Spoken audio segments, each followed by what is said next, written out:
शुरू किससे होता है? किसी के घर का झगड़ा स्त्री से शुरू होता है और किसी के घर का झगड़ा पुरुष से होता है। मैं केवल यहाँ दोनों को ये निवेदन करूँगा कि यदि पुरुष झगड़ा शुरू करता है तो जब आपको पता है कि मेरे पति की ओर से झगड़ा होता है तो फिर आप उस झगड़े की आग में घी क्यों डालती हो? आग तब ही भड़कती है जब उसमें घी हो। यदि घी नहीं होगा तो आग बुझ जाएगी। यदि पति आग लगा रहा है तो पत्नी को चुप रहना चाहिए। आप चुप रहेंगी, झगड़ा शुरू तो होगा पर आगे बढ़ेगा नहीं, खत्म हो जाएगा। और यदि स्त्री आग लगा रही है, स्त्री झगड़ा कर रही है, तो पुरुष को समझदारी का परिचय देना होगा, आपको चुप रहना होगा। यदि गृहस्थी को बचाना है तो दो में से एक को समझदार होना ही पड़ेगा। दोनों मूर्ख हुए तब तो गृहस्थी चल ही नहीं सकती। चलेगी बताइए? इसलिए दो में एक को समझदार होना चाहिए। इसलिए या स्त्री समझदारी का परिचय दे या पुरुष समझदारी का परिचय दे। ज्यादा बोलने से विवाद होता है। गृहस्थों में आप बहुत गंभीरता से विचार करेंगे तो आप इस नतीजे पर पहुंचेंगे कि ज्यादा बोलने से विवाद होता है। ज्यादा ना बोला करिए। और रिश्तेदारों से भी ज्यादा बातें ना किया करिए। और एक चीज और बताऊं, पति और पत्नी दोनों को अपने घर का भेद कितना भी खासम खास हो, कोई हो, तुम्हारा अपना ही क्यों ना हो, घर के भेद कभी किसी से नहीं कहने चाहिए।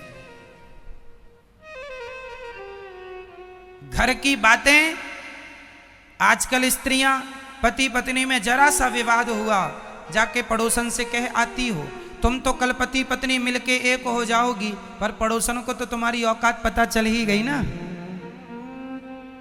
वो तो सदा ताने, अरे हमसे ना ज्यादा झाड़ो, हम जानते तुम्हारे पति को, हम जानते हैं तुम्हें, तुमने क्योंकि बोल दिया था। सारे घरों में झगड़े होते हैं, हर घर में।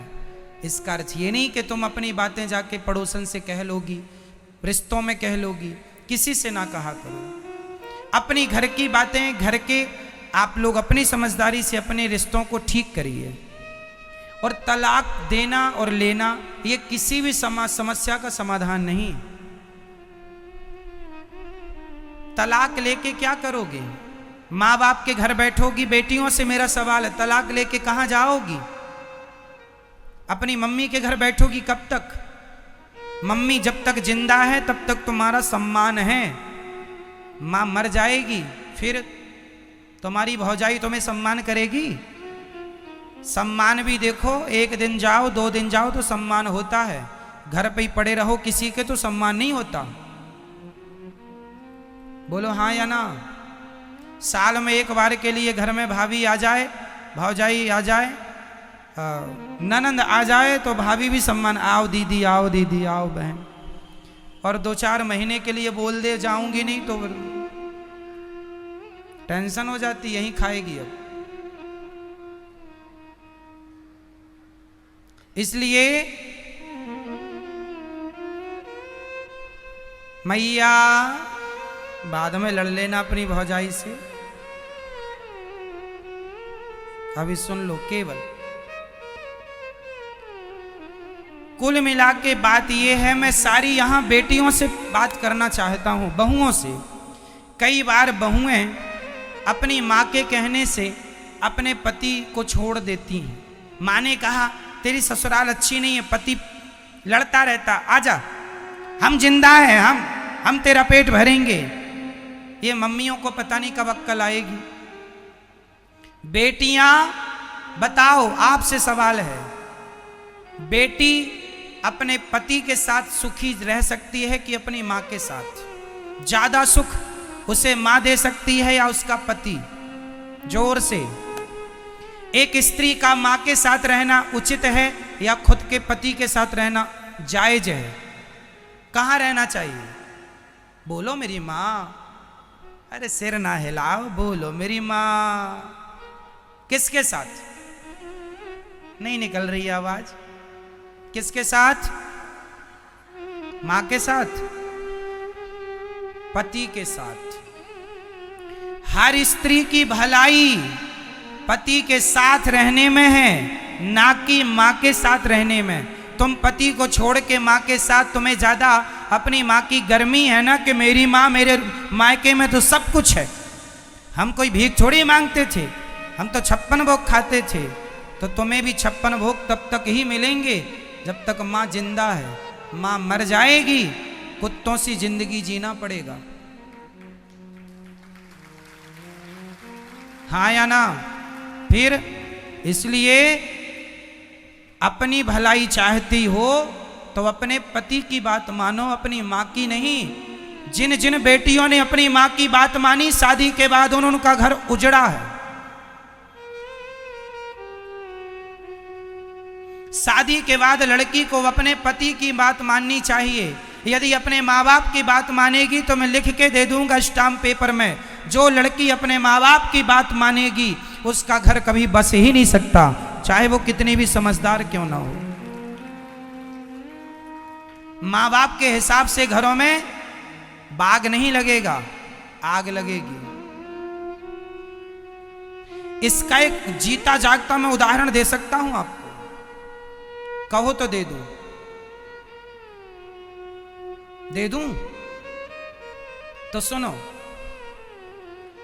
ये कथा मैंने एक दिन सुनाई थी, पर इस मुद्दे पर नहीं सुनाई, इसलिए इस मुद्दे पर दोहरा देता हूं। महाभारत का युद्ध एक लड़की के पिता के कारण हुआ है। कौन है वो लड़की और कौन है वो पिता? सुन लो। महाराज शांतनु मत्स्यगंधा पर मोहित हो गए। कथा हमने सुनाई थी, केवल स्मरण कराएंगे आपको, समय पूरी सुनाने का नहीं। केवल इतिहास से हम आपका परिचय कराएंगे कि जिस लड़की ने अपने माँ बाप की बात मानी उसके जीवन में परिणाम क्या हुआ। महाभारत की जननी कौन है आज मैं आपको स्पष्ट कर देता हूं।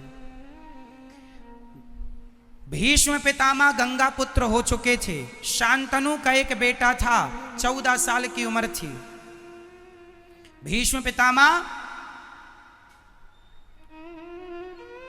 की उम्र कितनी थी? 14 साल का छोरा था भीष्म पितामह की उम्र। ये गंगा पुत्र थे। शांतनु गंगा जा चुकी थी, अपनी पत्नी के वियोग में ये तड़पते थे। एक दिन एक महिला इन्हें मिल गई, बड़ी सुंदर थी, उनसे विवाह करने का मन हुआ। उसका नाम था सत्यवती। मत्स्यगंधा भी कहते हैं, योजन गंधा भी कहते हैं। कई योजन तक उनके शरीर से खुशबू निकलती है, इसलिए योजन गंधा भी कहते हैं। ठीक है, मछली की गंध आती थी इसलिए मत्स्यगंधा भी कहते हैं। सत्यवती नाम है। सत्यवती एक केवट की बेटी थी। कथा हमने उस दिन विस्तार से सुनाई थी। तो केवट मतलब लड़की का बाप। चलो, अब लड़की का बाप चला हस्तिनापुर। हस्तिनापुर में महाराज शांतनु राजा थे। शांतनु तो अंदर थे। भेंट हो गई भीष्म पितामह से। उस समय भीष्म पितामह की उम्र कितनी थी? 14 साल के बच्चे से भेंट हो गई। तो जो लड़की का पिता मतलब मत्स्यगंधा का, सत्यवती के पिता जो केवट थे, उन्होंने कहा, एक लड़की के बाप की दास्ता कह रहा हूं। उस व्यक्ति ने कहा, लड़की के पिता ने कहा कि कहो कुमार, राजकुमार, तुम्हारे पिता का दिल मेरी बेटी में आया है, शादी करना चाहते हैं। तो राजकुमार ने कहा, भीष्म पितामह ने कहा, जब मेरे पिता का निर्णय है और आपका निर्णय है तो आप देख लो। तो लड़की के पिता ने कहा कि मैं शादी तो कर दूंगा, पर मेरी बेटी तो इस घर में नौकरानी बन के रहेगी। क्यों? क्यों नौकरानी बनेगी? भीष्म पितामह ने पूछा। तो लड़की के पिता ने कहा, आप तो राजा के पहले बेटे हो, राजा तो आप ही बनोगे, और हमारी बेटी का जो बेटा होगा उसकी तो कोई पूछ नहीं होगी। तो भीष्म पितामह ने तुरंत प्रतिज्ञा की, मेरे पिता की खुशी यदि इस महिला से है तो मैं आपको वचन देता हूं कि मैं कभी विवाह नहीं करूंगा, मैं कभी विवाह नहीं करूंगा, और इस गद्दी पर आपकी बेटी से उत्पन्न हुआ बेटा ही बैठेगा। ये देवताओं को साक्षी मानकर 14 साल के बेटे ने प्रतिज्ञा कर ली। इसी का नाम है भीष्म प्रतिज्ञा। अब सुनो, सत्यवती के बेटे हुए, उनके कोई संतान नहीं हुई। फिर संतानें व्यास जी के द्वारा हुई। धृतराष्ट्र, पांडु धृतराष्ट्र बैठे सत्ता पे और धृतराष्ट्र को पुत्र। यदि भीष्म पितामह उस गद्दी पर बैठते तो महाभारत का कभी युद्ध होता? हमेशा लड़की के माता पिता अपनी बेटी का भविष्य बनाने के चक्कर में वो ये भूल जाते हैं कि इनके ससुराल में किसकी हानि हो रही है, किसका भला हो रहा। वो केवल अपनी बेटी का भला देखते हैं। और तुम बेटियों को अपने पति का भला सोचना चाहिए कि आपके पति का जिसमें भला हो, आपका जिसमें भला हो, वो निर्णय आपको लो। क्योंकि ससुराल पक्ष, जो मायका पक्ष होता है, वो हमेशा एक ही तरफ से वो निर्णय देंगे जिसमें केवल आपकी भलाई है। यदि उस लड़की के पिता ने ये देखा होता कि राज्य की भलाई किसमें है, तो वो ये कभी संकल्प ना दिलाते, फिर भीष्म पितामह राजा बनते। और भीष्म पितामह राजा बनते तो महाभारत जैसी स्थिति कभी उत्पन्न ना होती। केवल यही बात समझाना है आपको कि शादी के बाद मेरी बहनों, मेरी बेटियों, हाथ जोड़ के कहता हूं, हाँ, यदि ससुराल में आप पर कोई अत्याचार हो रहा है तो आपके माँ बाप का बोलना जायज है, उचित है, पर बात बात में उंगली करना जायज नहीं है। छोटी छोटी बातों में भी माँ बाप उंगली करें, इससे रिश्ते टूट जाएंगे, खत्म हो जाएंगे। 100 में से 95 रिश्ते माँ की गलती से, लड़की की माँ की गलती से टूटते। इसलिए अपने पति, यदि तुम्हारा पति गलत रास्ते पर है, चलो एक और उदाहरण देता हूं। यदि आपका पति किसी और महिला के चक्कर में पड़ गया तो आप क्या करेंगी? भगवान करे कि आपके साथ ऐसा कभी ना हो, पर यदि हुआ तो आप क्या करेंगे? यदि आपको पता चल गया कि मेरा पति तो किसी दूसरी महिला के चक्कर में है, उससे बात करता है, उसके संग उठता बैठता है, जब आपको पता चलेगा आप क्या करती हैं? आप सबसे बड़ी गलती करती हैं। आप सबसे बड़ी गलती ये करती हैं कि जब आपको पता चलता है कि आपके पति का किसी महिला से चक्कर है तो आप तुरंत अपना सामान बांधती हैं और अपने मायके चली जाती हैं। अपनी माँ से बताती हैं। क्या होगा? माँ समस्या का समाधान नहीं कर सकती। तुम्हारा पति है, रास्ता भटक गया है, तो तुम पत्नी का, तुम्हारा धर्म है कि उसे सही रास्ते पर लाना है। तुम चली जाओगी तो वो तो और आजाद हो जाएगा। इसलिए उस समय तुम्हें अपनी माँ के पास नहीं, अपने पति के पास रहना है और उस महिला के पास जा करके उसे सबक सिखाना है। समझाओ प्यार से, बातों से माने तो बातें, कोर्ट कचहरी से माने तो वो, नहीं तो लातें कहाँ चली गई। ठीक है मेरी माँ? तो आपके रिश्तों में कभी ऐसी आग लगे तो आपको क्या निर्णय लेना चाहिए? क्या? हमेशा अपने पति को बचाएंगी आप। और यदि पत्नी किसी पुरुष के चक्कर में पड़ जाए तो पति उससे बचाए। पति और पत्नी एक दूसरे के रक्षक हैं। एक दूसरे की क्या है? क्या है? क्या है मेरी माँ? पूरक, रक्षक।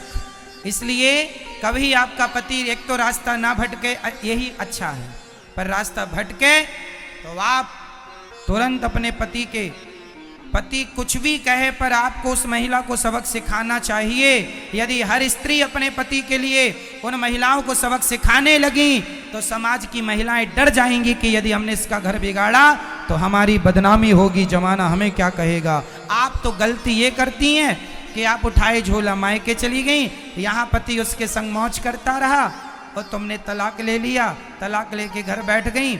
इससे तुम्हें क्या मिला?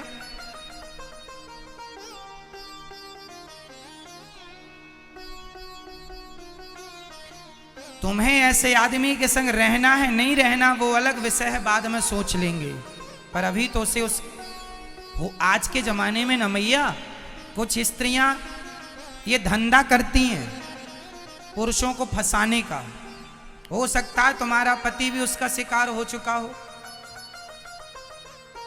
आजकल मार्केट में ये बड़ा धंधा चल रहा है। जो अच्छे लोग हैं उन्हें ये महिलाएं अपने झूठे जाल वाल में फंसाती हैं। हो सकता है उनमें से आपका कोई अपना हो।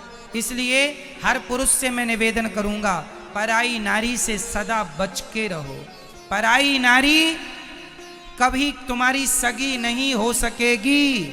कभी पराया ना पराई नारी सगी होगी ना पराया पुरुष सगा होगा। अपनी पत्नी और अपने पति में ही विश्वास करना सीखो। यदि तुमने किसी और के आंसुओं पे चले गए तुम्हारा सर्वनाश हो जाएगा। कुछ महिलाएं कैसे फंसाती हैं। एक महिला एक पुरुष के पास आई, रोने लगी, हमारा पति हमें बहुत मारता है। तो पुरुषों की तो दया बड़ी होती है। अच्छा बहुत मारता, आओ हमारे पास बैठो, कॉफी पियो, चाय पियो। अब वो नारी ने क्या किया, ऐसे कॉफी चाय पीते पीते ये उसके संग रहने लगा। बड़ा वो रोए कि हमारा मारता, हमें तो प्यार ही नहीं करता। तो ये बैठा सबका ठेका लेके कि मैं करूंगा तेरे से प्यार, अब तेरा पति तो करता नहीं है। और ये इस चक्कर में बेचारा बड़ा दयालु बन रहा, अपना विनाश कर रहा। इसकी पत्नी को पता चला, इसने देख लिया कि ये तो दूसरी महिला के संग बैठा है। तो इसकी पत्नी ने तुरंत कहा, कौन है ये? बोलता है मैंने बड़ा धर्म किया है, बड़ा पुण्य किया है। कौन सा पुण्य कर दिया तुमने?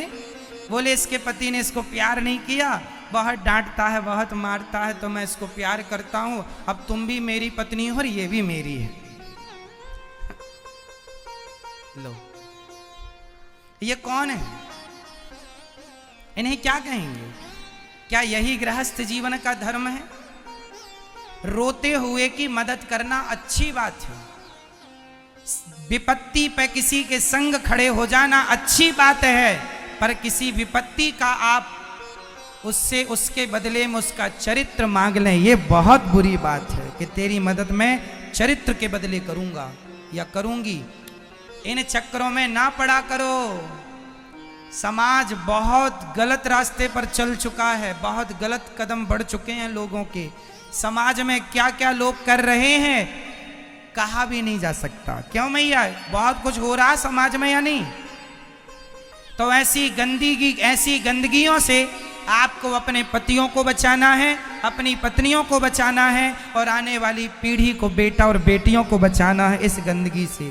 कहीं आप शिकार ना हो जाए। इसलिए पति पर जब कोई चरित्र का हमला होगा तो सबसे पहले साथ कौन खड़ा होगा? पत्नी।